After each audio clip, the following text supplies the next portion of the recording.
Coba, mana? Ya, ya. Wah, ini banyak sekali ini pertanyaannya ya.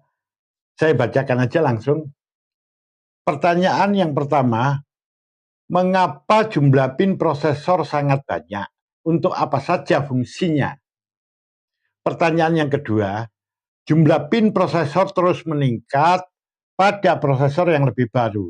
Mengapa? Ya, memang benar ya, tapi tidak selalu seperti itu. Request, mohon dibahas troubleshooting. Mengapa komputer saya sering restart sendiri? Enggak tahu. Lama-lama jadi mati mendadak beberapa saat setelah di-on-kan. Oke, nanti juga kita akan bahas. Komputer saya, ini yang keempat. Komputer saya nyala, tapi tidak ada tampilan di layar monitor dalam kurung gelap. Oh, artinya di layar monitornya tidak ada tampilan sama sekali. Apa sebabnya dan solusinya? Katanya penyebabnya banyak. Ya, memang. Ya.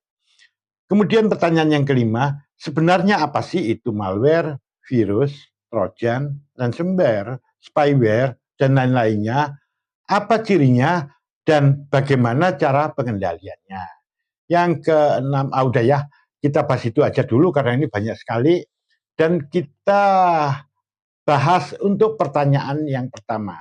Pertanyaan-pertanyaan berikutnya nanti akan kita bahas secara beruntun pada sesi-sesi selanjutnya.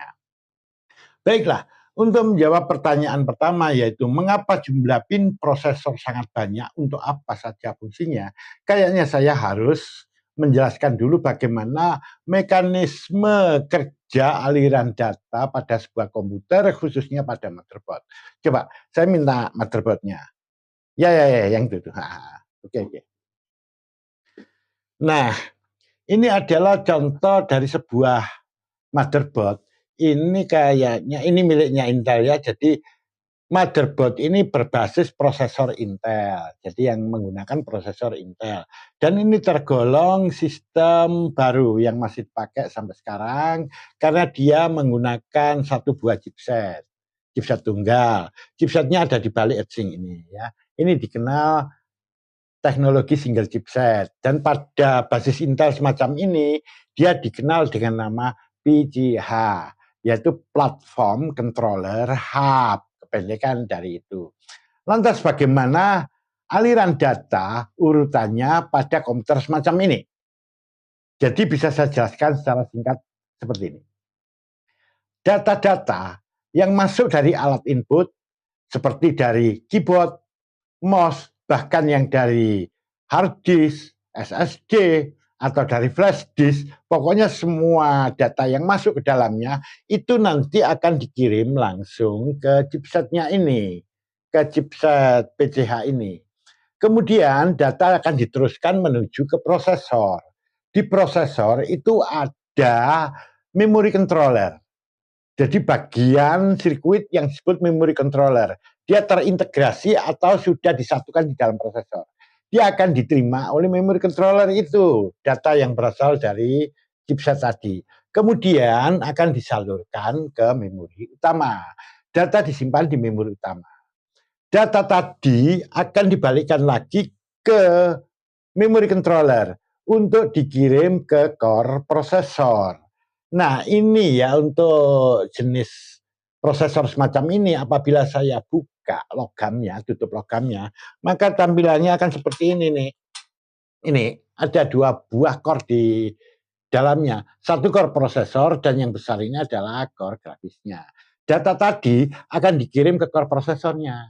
Data akan diolah di situ. Setelah selesai diolah, dia dibalikkan lagi ke memory controller yang sudah terintegrasi di dalamnya ini. Nah, kemudian data akan disimpan di memori utama. Data-data yang akan ditampilkan ke layar monitor akan dikirim kembali ke memory controller, kemudian dikirim ke chip grafis. Jadi chip grafis adalah yang ini tadi, ini yang besar ini. Dikirim ke sini. Data ini akan diolah di sini. Setelah selesai, maka akan dikirim kembali ke chipsetnya. Kemudian dikirim ke konektor yang menuju ke monitor untuk ditampilkan di monitor. Apabila dia menggunakan kartu grafis atau graphic card, di mana orang umum itu nyebutnya VGA card ya. Jadi biasanya ditempelkan di sini, ditancapkan di sini, maka data tadi yang akan ditampilkan ke monitor akan dikirim ke grafik card tadi. Data diolah di situ. Selanjutnya hasilnya akan ditampilkan di layar monitor. Nah, data-data tadi, baik berupa huruf, angka, dan lain sebagainya, itu ditransfer atau ditransmisi atau dikirim dari satu komponen ke komponen lainnya melalui jalur-jalur khusus. Di mana jalur-jalurnya ini tidak hanya terdiri dari satu kabel, enggak, terdiri dari sekumpulan kabel, banyak kabel. Nah, jalur-jalur yang banyak kabel yang khusus untuk mengirimkan data tadi dikenal dengan nama bus. Jadi bus itu adalah jalur-jalur tempat data dikirimkan. Saya tuliskan di sini bus kayak begini ya, tulisannya bus ya. Nah, ini bus. Nah, di sini sistem bus itu ada 3 macam. Jadi di sini ya, bus yang menghubungkan ini jadi saluran itu ada 3 macam, terdiri dari 3 macam gitu. Yaitu, oke, saya tuliskan di sini ya, bus system. Ini. Atau sistem bus ya, itu terdiri dari control bus atau bus control, kemudian ada data bus atau bus data, dan address bus. Ini sudah pernah kita bahas ya di channel utama ya. Nah, untuk control bus ini sendiri, dia tidak hanya terdiri dari satu saluran, satu kabel, enggak. Banyak ya. Untuk control bus itu biasanya dia membutuhkan 4 sampai 10. Nih, 4 sampai 10 saluran. 4 sampai 10 kabel begitu. Untuk data bus itu pada kisaran 8 hingga 64, sedangkan untuk address bus itu biasanya adalah 16 sampai 32 saluran atau 32 kabel begitu. Contoh untuk data bus itu memang ada yang salurannya hanya 8. Ada juga yang terdiri dari 16 kabel ya, atau 16 saluran gitu, kabelnya ada 16. Ada juga yang 32, ada yang 4. Namun pada komputer modern zaman sekarang, semuanya itu kebanyakan ya, itu sudah menggunakan 64 saluran untuk khusus untuk data saja. Itu yang dikenal dengan nama komputer 64 bit atau prosesor 64 bit. Itu artinya jalur-jalur yang khusus untuk data itu 64. Nah, mari kita lihat di sini. Tadi data-data itu kan dikirim dari komponen satu ke komponen lainnya. Untuk mengirimkan data saja pada komputer 64 bit contohnya, dia membutuhkan berapa banyak kabel yang menghubungkan antara komponen tadi. Seandainya itu adalah yang 64 bit, maka setidaknya ada 64 khusus untuk data. Misalnya kita ambil untuk bus controlnya 10, totalnya sudah dibutuhkan 74.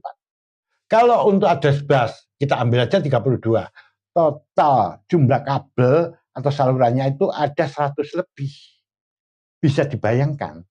Nah, kalau di sini ada salurannya ada 100 lebih yang menghubungkan antar komponen, otomatis yang menuju ke prosesor juga ada sebanyak itu yang khusus untuk mengirimkan data aja. Artinya pin-pin yang ada pada prosesor itu ada sebanyak 100 lebih atau kurang lebih di sekitar itu ya, ada pula yang kurang. Sebanyak itu yang khusus digunakan untuk menerima data dari motherboardnya. Jadi jumlah pinnya itu ada sebanyak itu. Nah, kemudian apa lagi? Nah, patut diketahui bahwa pada core prosesor ini di dalamnya banyak sekali teknologi. Ya. Teknologi misalnya di situ ada teknologi hyperthreading, ya. Ini yang berbasis Intel ya untuk prosesor Intel. Ada lagi ACE, Enhanced Intel Speed Step ya. Kemudian ada Intel Turbo Boost, kemudian ada SSE, SSE 2, SSE 3, SSE 4.1, SSE 4.2, kemudian ada Virtualization Technology, kemudian ada AVX, kemudian ada juga XD-bit atau ya XD-bit atau NX-bit dan lain sebagainya. Di mana setiap teknologi ini dia membutuhkan saluran khusus.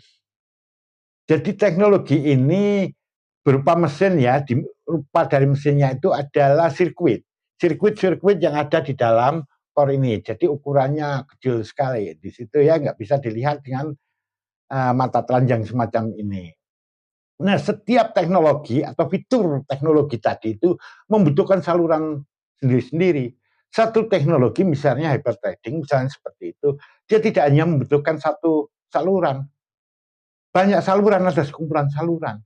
Jadi kalau kita total dari sekian banyak teknologi tadi, banyak sekali saluran yang dibutuhkan. Itulah yang menjadi penyebab mengapa pin-pin pada kaki prosesor itu jumlahnya banyak. Nah, terus sekarang bagaimana cara untuk mengetahui banyaknya pin yang ada pada sebuah prosesor? Nah, biasanya pada sebuah prosesor, pada buku keterangannya ya, buku manualnya biasanya tertulis prosesor itu misalnya tertulis kayak begini. Saya berikan satu contoh ya. Dia PGA 946 misalnya. Ini miliknya Intel ya untuk prosesor laptop ya, mobile. PGA 946. Kemudian ada juga PGA 988. Nah, ini juga mobile ya untuk laptop ya, proses untuk laptop. Nah, arti angka yang di belakang ini menunjukkan jumlah pinnya. Misalnya ini dikatakan prosesor tipe PGA 946. Artinya di sini jumlah pin-pinnya itu ada sebanyak 946 pin. Kalau di sini tertulis PGA 988, maka di sini artinya ada sebanyak 988 pin seperti itu. Ya, di sini saya tuliskan supaya lebih lengkap informasinya. Untuk PGA 946 itu adalah miliknya laptop ya, untuk prosesor laptop Core i7. Tidak hanya Core i7, Core i3 juga ada yang segini. Ini generasi 4 ini. Generasi 4 itu Haswell ya. Namanya itu Haswell MB. Kalau yang PGA 988 ini sama ini. Ini Core i7, tapi ada juga yang Core 5, Core 3 begitu ya. Core 7, tapi yang generasi 2 dia. Generasi 2. Wah, ini mau habis, saya ganti dulu ya. Di sini. Nah, dia generasi 2 yang dikenal dengan Sandy Bridge.